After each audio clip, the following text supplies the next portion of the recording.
ఓం శ్రీ గురుభ్యో నమః. అందరికీ నమస్కారం. నేనండి మీ సౌమ్య.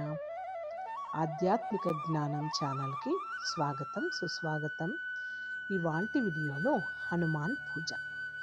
హనుమంతుడిని పూజించేటప్పుడు మహిళలు ఎట్టి పరిస్థితుల్లో ఈ 5 పొరపాట్లు చేయకూడదు.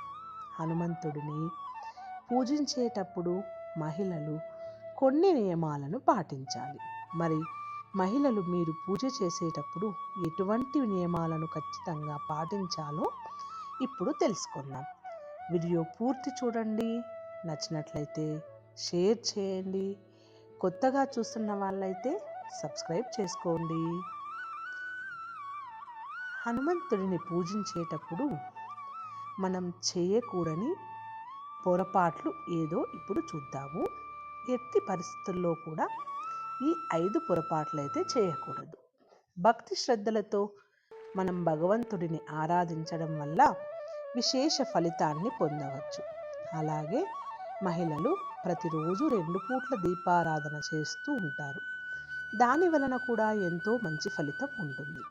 అయితే హనుమంతుడిని ఆరాధించేటప్పుడు కొన్ని పొరపాట్లు చేయకుండా చూసుకోవాలి. హనుమంతుడిని ఆరాధించడం వల్ల దుఃఖం తొలగిపోతుంది. ఎవరైనా హనుమంతుడిని మనస్ఫూర్తిగా ఆరాధిస్తే కోరికలన్నీ ఖచ్చితంగా నెరవేరుతాయి అని నమ్ముతారు. హనుమంతుడు మంచి ఫలితాలను ఇచ్చి ఎలాంటి ఇబ్బంది లేకుండా చూసుకుంటారు. మరి హనుమంతుడిని పూజించేటప్పుడు మాత్రం మహిళలు కొన్ని నియమాలని పాటించాలి. మరి మహిళలు పూజ చేసేటప్పుడు ఎటువంటి నియమాలను ఖచ్చితంగా పాటించాలో ఇప్పుడు తెలుసుకుందాం. హనుమంతుడిని ఆరాధించేటప్పుడు మహిళలు ఖచ్చితంగా పాటించాల్సిన నియమాలు. హనుమంతుడిని ఆరాధించేటప్పుడు ఖచ్చితంగా మహిళలు కొన్ని నియమాలని పాటించాలి.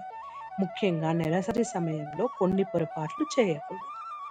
హనుమంతుడి ఆరాధించేటప్పుడు పరిశుభ్రతను పాటించాలి. స్నానం చేసి శుభ్రమైన దుస్తులు ధరించిన తర్వాత ఇంట్లో పూజైనా ఆలయానికైనా వెళ్ళాలి. నెలసరి సమయంలో హనుమంతుడిని పూజించకూడదు. అలా చేయడం నిషిద్ధంగా పరిగణించబడింది. హనుమంతుడిని ఆరాధించేటప్పుడు పురుషులైనా స్త్రీలైనా నమ్మకంతో పూజించాలి. పూర్తి విశ్వాసం, భక్తిని కలిగి ఉండాలి. ఆయన పట్ల మీ విశ్వాసం నిజం కాకపోతే ఆయన ఆశీర్వాదాలు మీరు పొందలేరు. హనుమంతుడిని ఆరాధించిన తర్వాత పండ్లు, పువ్వులు, స్వీట్లు, రుచికరమైన వస్తువులని సమర్పించాలి. హనుమంతుడి విగ్రహాన్ని మాత్రం తాకకూడదు. అలాగే సింధూరాన్ని కూడా హనుమంతుడి మీద జల్లకూడదు. ఈ మంత్రాలని పఠించండి.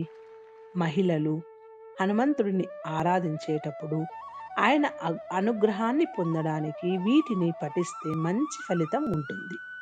హనుమంతుని ఆరాధించేటప్పుడు హనుమాన్ చాలీస చదివితే విశేష ఫలితాన్ని పొందవచ్చు. అలాగే తక్కువ స్వరంతో హనుమంతుని మంత్రాలు జపించాలి. ఇలా చేస్తే కుటుంబంలో హనుమంతుని ఆశీస్సులు ఉంటాయి. సుఖ సంతోషాలు కూడా పొందవచ్చు. నిలిచిపోయిన పనులు కూడా పూర్తి అవుతాయి. హనుమాన్ చాలీసా కథనం అనేది అందరికీ తెలిసిందే. చాలా మందికి చదువుతూనే ఉంటారు. ఈ హనుమాన్ చాలీసా నేను ఇప్పుడు పూర్తి చదివా అంటే వీడియో లెంత్ ఎక్కువైతుంది కాబట్టి నేను డిస్క్రిప్షన్లో ఇస్తాను. మీ దగ్గర బుక్ లేదు అనేవాళ్ళు చూసుకొని చదువుకోవచ్చు. బుక్ ఉన్న వాళ్ళు మీరు బుక్లో చూసుకొని చదువుకోవచ్చు.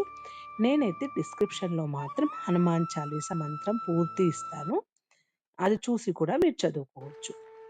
ఈ వీడియో మీకు నచ్చుతుంది అనుకుంటున్నాను.